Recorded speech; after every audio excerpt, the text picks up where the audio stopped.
How to log in to Southwest Rapid Rewards credit card. Hello guys, this is Atticus and welcome back to another tutorial video.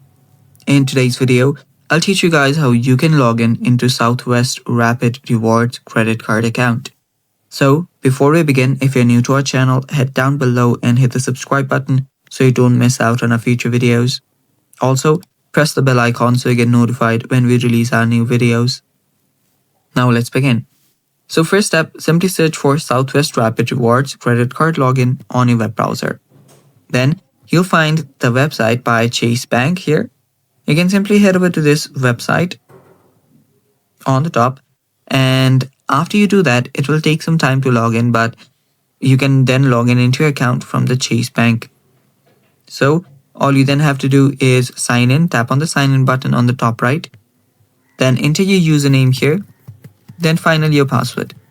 Now if you want to remember your login, you can tap on remember me, so it's easier for you to log in later on. Again, if you've forgotten your password or username, you can reset it from here. Simply tap on sign in after you've typed both of those in and you'll get logged in into your account. And that's how easy it is. Thanks for watching. That's all for today's video. Stay tuned for more upcoming videos and bye bye. Take care.